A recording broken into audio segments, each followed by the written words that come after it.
Russian researchers in the late 1940s kept 5 people awake for 15 days using an experimental gas-based stimulant. They were kept in a sealed environment to carefully monitor their oxygen intake so the gas didn't kill them, since it was toxic in high concentrations. This was before closed-circuit cameras, so they had only microphones and 5-inch thick glass porthole-sized windows into the chamber to monitor them.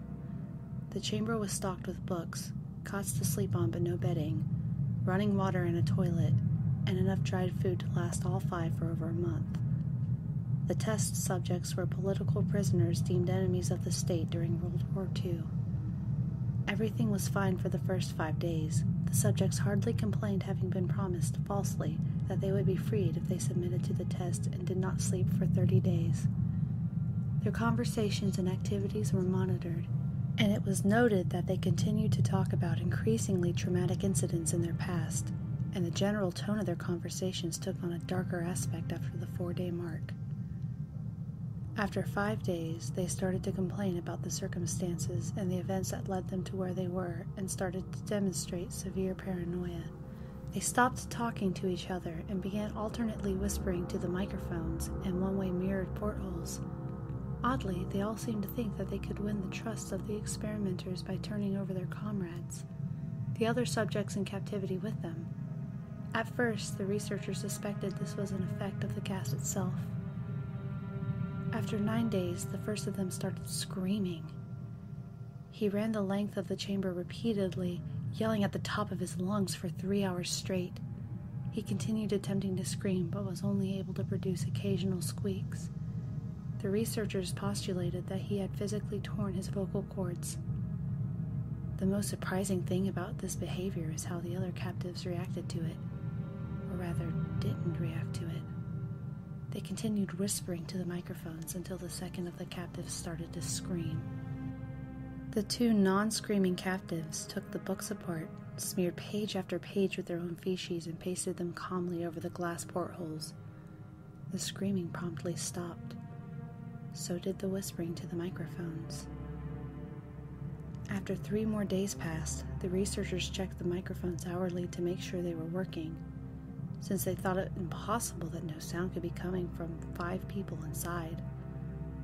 The oxygen consumption in the chamber indicated that all 5 must still be alive. In fact, it was the amount of oxygen 5 people would consume at a very heavy level of strenuous exercise. On the next morning of the 14th day, the researchers did something they said they would not do to get a reaction from the captives. They used the intercom inside the chamber, hoping to provoke any response from the captives they were afraid were either dead or vegetables. They announced, "We are opening the chamber to test the microphones. Step away from the door and lie flat on the floor, or you will be shot. Compliance will earn one of you your immediate freedom." To their surprise, they heard a single phrase in a calm voice response: "We no longer want to be freed." Debate broke out among the researchers and the military forces funding the research. Unable to provoke any more response using the intercom, it was finally decided to open the chamber at midnight on the 15th day. The chamber was flushed of the stimulant gas and filled with fresh air, and immediately voices from the microphones began to object. 3 different voices began begging, as if pleading for the life of loved ones, to turn the gas back on. The chamber was opened, and the soldiers sent in to retrieve the test subjects. They began to scream louder than ever, and so did the soldiers when they saw what was inside. 4 of the 5 subjects were still alive, although no one could rightly call the state that any of them were in life. The food rations past day 5 had not been so much as touched. There were chunks of meat from the dead test subjects' thighs and chest stuffed into the drain in the center of the chamber, blocking the drain and allowing 4 inches of water to accumulate on the floor. Precisely how much of the water on the floor was actually blood was never determined. All 4 surviving test subjects also had large portions of muscle and skin torn away from their bodies. The destruction of flesh and exposed bone on their fingertips indicated that the wounds were inflicted by hand, not with teeth as the researchers initially thought. Closer examination of the position and angles of the wounds indicated that most, if not all of them, were self-inflicted. The abdominal organs below the ribcage of all 4 test subjects had been removed, while the heart, lungs, and diaphragm remained in place. The skin and most of the muscles attached to the ribs had been ripped off, exposing the lungs through the ribcage. All the blood vessels and organs remained intact.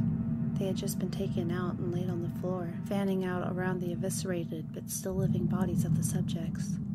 The digestive tract of all four could be seen to be working, digesting food. It quickly became apparent that what they were digesting was their own flesh that they had ripped off and eaten over the course of days. Most of the soldiers were Russian special operatives at the facility, but still many refused to return to the chamber to remove the test subjects. They continued to scream to be left in the chamber and alternately begged and demanded that the gas be turned back on, lest they fall asleep. To everyone's surprise, the test subjects put up a fierce fight in the process of being removed from the chamber. One of the Russian soldiers died from having his throat ripped out. Another was gravely injured by having his testicles ripped off, and an artery in his leg severed by one of the subject's teeth. Another 5 of the soldiers lost their lives, if you count ones that committed suicide in the weeks following the incident. In the struggle, one of the 4 living subjects had his spleen ruptured and he bled out almost immediately. The medical researchers attempted to sedate him, but this proved impossible. He was injected with more than 10 times the human dose of morphine derivative and still fought like a cornered animal, breaking the ribs and arm of one doctor. When his heart was seen to beat for a full 2 minutes after he had bled out to the point there was more air in his vascular system than blood. Even after it stopped, he continued to scream and flail for another 3 minutes, struggling to attack anyone in reach and repeating the word "more" over and over, weaker and weaker, until he finally fell silent. The surviving 3 test subjects were heavily restrained and moved into a medical facility, the 2 with intact vocal cords continuously begging for the gas and demanding to be kept awake. The most injured of the 3 was taken to the only surgical operating room that the facility had. In the process of preparing the subject to have his organs placed back within his body, it was found that he was effectively immune to the sedative they gave him to prepare him for the surgery. He fought furiously against his restraints when the anesthetic gas was brought to put him under. He managed to tear most of the way through the 4-inch wide leather strap on one wrist, even through the weight of a 200-pound soldier holding that wrist as well.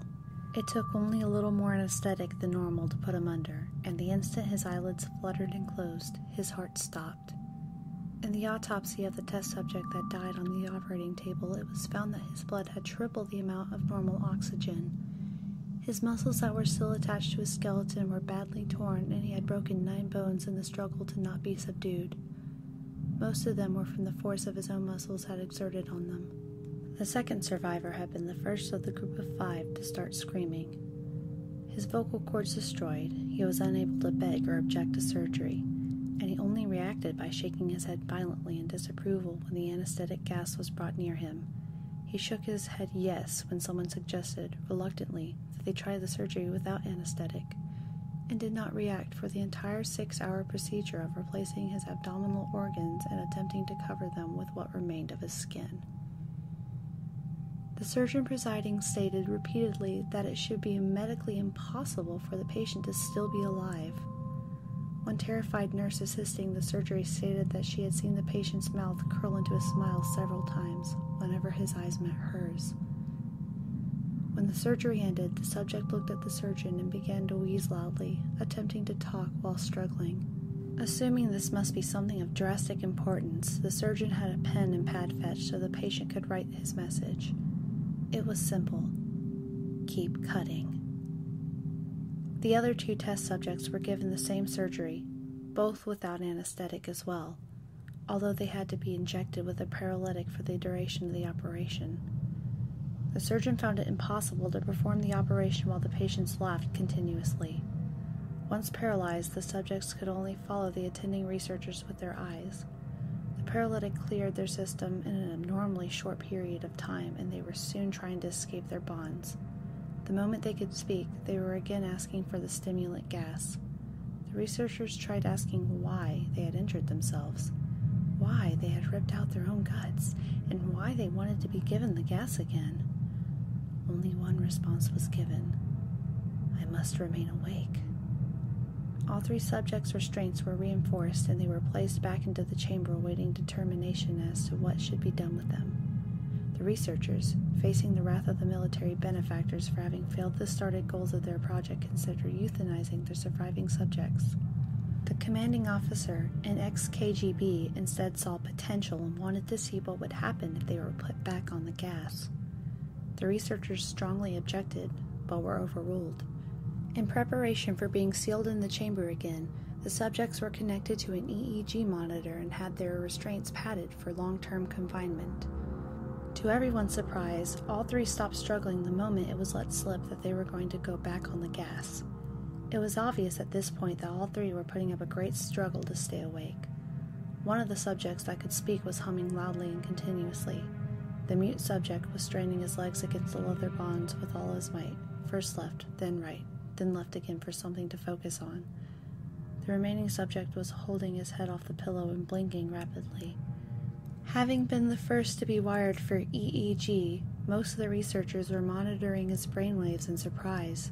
They were normal for most of the time, but sometimes flatlined inexplicably. It looked as if he were repeatedly suffering from brain death before returning to normal. As they focused on papers scrolling out of the brainwave monitor, only one nurse saw his eyes slip shut at the same moment his head hit the pillow. His brainwaves immediately changed to that of deep sleep, then flatlined for the last time as his heart simultaneously stopped. The only remaining subject that could speak started screaming to be sealed in now. His brainwaves showed the same flat lines as the one who had just died from falling asleep. The commander gave the order to seal the chamber with both subjects inside, as well as 3 researchers. One of the named 3 immediately drew his gun and shot the commander point blank between the eyes, then turned the gun on the mute subject and blew his brains out as well. He pointed the gun at the remaining subject, still restrained to a bed, as the remaining members of the medical and research team fled the room. "I won't be locked in here with these things. Not with you!" he screamed at the man strapped to the table. "What are you?" he demanded. "I must know." The subject smiled. "Have you forgotten so easily?" the subject asked. "We are you. We are the madness that lurks within you all, begging to be free at every moment in your deepest animal mind. We are what you hide from in your beds every night. We are what you sedate into silence and paralysis when you go into nocturnal haven where we cannot tread." The researcher paused, then aimed the subject's heart and fired. The EEG flatlined as the subject weakly choked out, "So nearly